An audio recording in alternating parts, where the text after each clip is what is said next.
Today we're going to be talking about finding a therapist or a trainer. So I'll start on the fitness side. So the first thing you have to do, and we're talking about like one-on-one training, what kind of one-on-one training? Is it like personal like strength training? Is it Pilates? Do you want to take up like a certain skill like boxing? So first thing is finding that. And if you don't really know where to start, let's just talk personal training. Strength training, the thing I want to get across is that not every personal training certification is created equal. So just so you know, there are certifications out there for every sort of fitness. This goes for like personal strength training, Pilates, everything out there. There is like a weekend course for it. And I'm not knocking weekend courses if someone's gonna like build them up and have experience. But if you're new to the fitness game, just realize that you want to do research into what their background is. So things you want to look for are like degrees, so kinesiology degrees, or sometimes it'll be like a diploma. So sometimes you'll see the letter CSEP, so CSEP. That's a diploma program. So looking for those things, those are like surefire bets that they've done good training. Experience is another thing. So if you're like, I don't know what experience they have, make sure you do your research. So look at gyms. I'm gonna say geared towards the more like boutique-y gyms. Usually those are the ones that fill themselves with the most educated and awesome people. So look at those kind of like boutique-y gyms. And then they'll always have trainer bios. So look up the bios. Does it say a degree? Does it say a diploma? It'll normally say their experience, so look at that. And then I recommend contact the gym, contact the trainer, and ask if you can meet with them. Like a surefire professional is going to want to meet with you. I was just going to say, do most people do that? But I would assume so. Yeah, and most places sometimes require that. Like I can tell you for my business, we actually require that you come in and meet us first, just so you get to see what we're about and make sure we're a good fit. So watching for those things. Same thing on like the Pilates side. I come from a strength training and Pilates training background. So especially with these kind of not the Pilates extra, but these kind of side things. So like Pilates, yoga. A lot of these training programs are not regulated. So I can tell you, for me, I did a diploma program in Pilates, but there are a lot of weekend training programs. So some people will just do like a level 1 weekend and then be done with it. If you're new to the game, I would just like caution against that if you have some particular needs.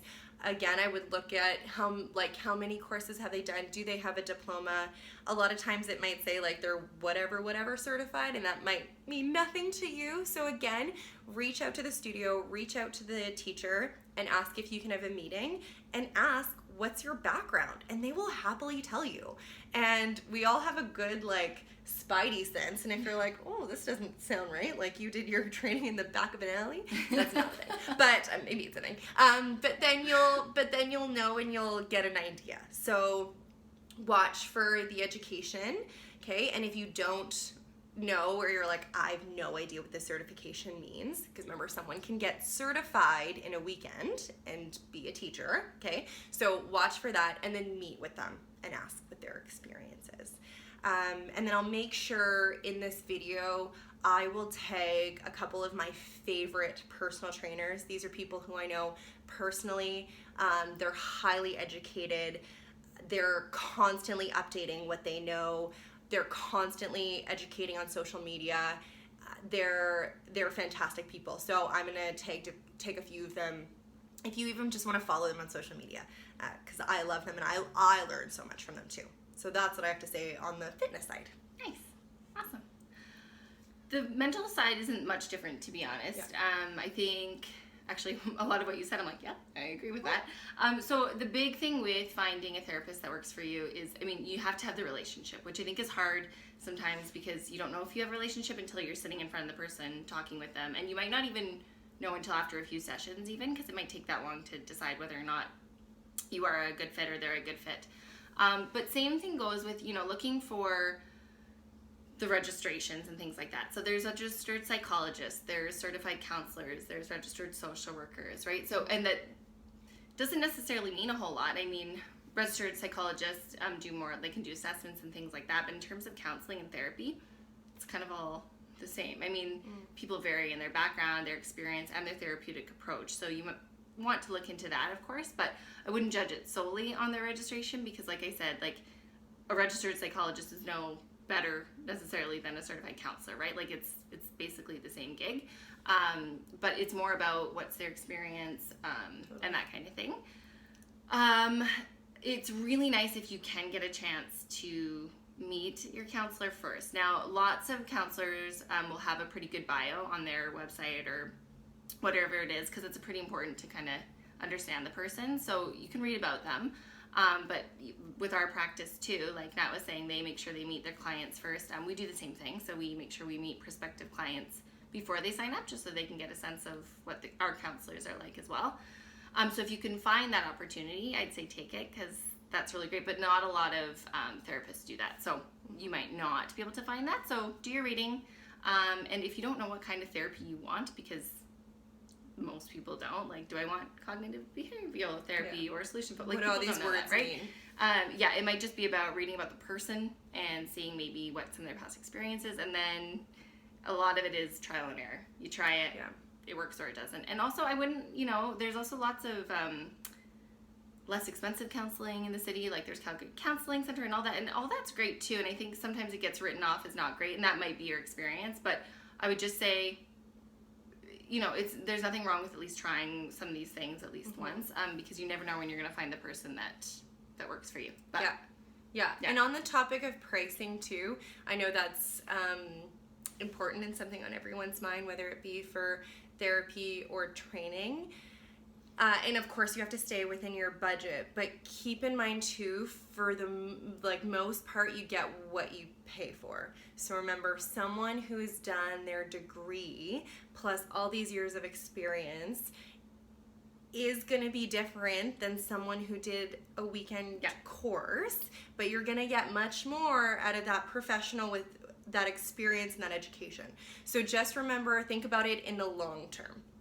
What is really going to pay off in the long term? Are you going to go to this person who, you don't really get much out of when you really could have been dealing with this other person who is educated and has what you want? And like you said, most people are going to write their specialties on their bios anyways. People want to tell you what their background and their specialty is. So there's going to be a difference from someone who's a professional athlete or an Olympic athlete versus someone who is a weekend warrior versus someone who is just trying to recover from an injury on like the fitness side anyway. So look at someone who fits what you're looking for. If you're recovering from an injury, maybe the person who works with like NFLers is not going to be your person. So at the very least, people are going to take your call.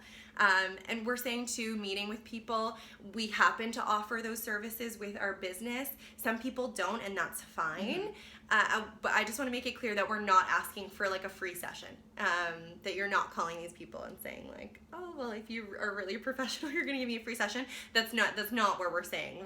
We happen to offer meetings and short consultations, but at the very least, you can read a bio and you can call the place to inquire. Like, they would love to talk to you. Totally. Okay? But again, I'll recommend people on the fitness side that I like in this video. And then, of course, you can always let us know if you have any questions. But the biggest thing we want to say is that it can be confusing because we take for granted that we just look that people have a certification and we think that's good enough. But a lot of things on the fitness side are not well regulated. So if it doesn't say like degree or diploma or that CSEP, CPT, you can look it up. They'll say what they're certified in. Look it up. What are the hours? And just make sure that you're educated on what these like certifications are. Yeah. And if the first time is not a hit, don't get discouraged. Just try again. Yeah. Not every person matches every other person, right? And matches every therapist. Yeah. Okay. Awesome. Cheers, guys. Cheers.